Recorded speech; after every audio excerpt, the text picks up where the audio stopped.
Episode की शुरू वही से होती है जहाँ पे खत्म हुआ था। फिर नारा टीचा को देख के कहता है कि आपके साथ काम करने में मजा आएगा। अटर्नी टीचा कौन? नारी को ऊपर देख के टीचा काफी ज्यादा शॉक हो जाती है। फिर टीचा मिस्टर बेन को देखने लग जाती है। फिर मिस्टर बेन टीचा से कहते हैं कि नारा इस केस का वकील है। ये सुनकर तो टीचा काफी ज्यादा शॉक हो जाती है। फिर ये सीन पे कट होता है। फिर हम नारे को देखते हैं जो मिस्टर बेन के साथ बातचीत कर जा रहा होता है।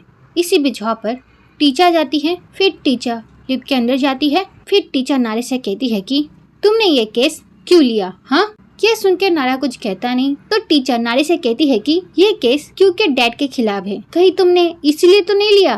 तो तुमने क्यों से बदला लेने के लिए तुमने ये केस लिया, क्यों है ना? ये सुन के नारा कहता है कि तुम्हें वाकई लगता है मैं उस बच्चे के पीछे इतनी मेहनत करूँगा? ये सुन के टीचा कहती है कि तो फिर क्या मैं ये मान लूँ ये एक इत्तेफाक है? ये सुन के नारा कहता है कि सच कहूँ टीचा, ऐसी बातें सुन के यकीन करना मुश्किल हो जाता है कि तुम एक लॉयर हो। प्लीज टीचा थोड़ी बड़ी हो जाओ। ये सुन के टीचा कहती है कि हाँ, भूल गए मैं तुम्हें कोर्ट में हरा चुकी हूँ। फिर नारा कहता है कि तो फिर एक वकील की तरह लॉजिकली बात करो, इतने इमोशनल होकर नहीं। कोर्ट में सिर्फ सबूतों पर फैसले होते हैं। यह सुन के टीचा कहती है कि मैं इमोशनल को काम के बीच नहीं लाती, समझे? ये सुनकर नारा कहता है कि यानी कि तुम अपनी पर्सनल लाइफ को इस केस में नहीं आने दोगी, क्यों है ना?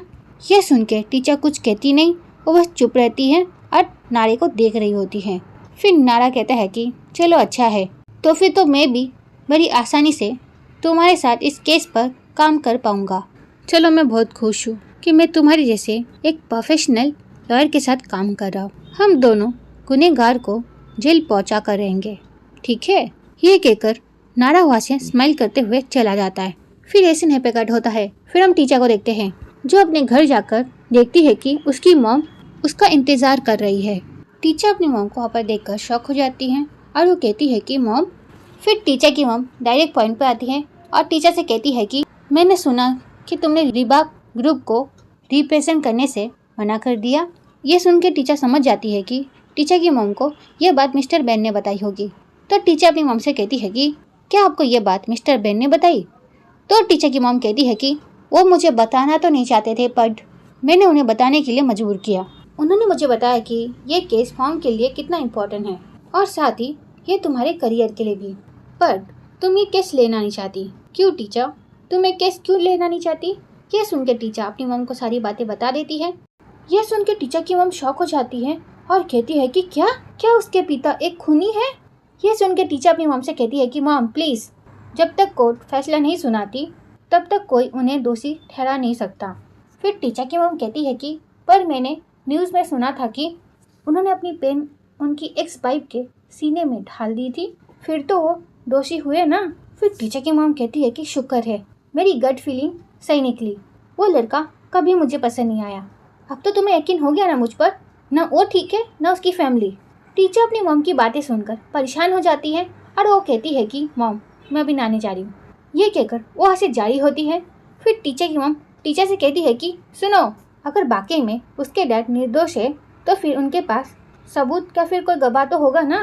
हर किसी को अपने आप को प्रूव करने के लिए साबित करना पड़ता है। हर किसी को अपने किए की जिम्मेदारी लेनी पड़ती है, जैसे कि तुम्हें इस केस को डिफेंड करना है।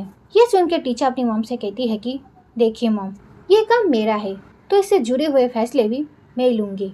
यह कह के टीचर जाने वाली होती है, पर इसी बीच टीचर की मॉम कहती है कि मुझे तुम पर नाज है, भले मैंने तुम्हें आज तक बताया ना हो टीचा। मैं मानती हूँ कि मैंने आज तक तुम्हारी करियर को खुलकर सपोर्ट नहीं किया है, पर तुम्हें इतना कामयाब देखकर मैं बहुत खुश हूँ।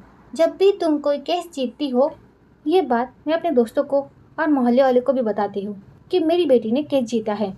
तो ये वीडियो यहीं पे खत्म होती है। नेक्स्ट पार्ट के लिए कमेंट करना। Okay, bye bye.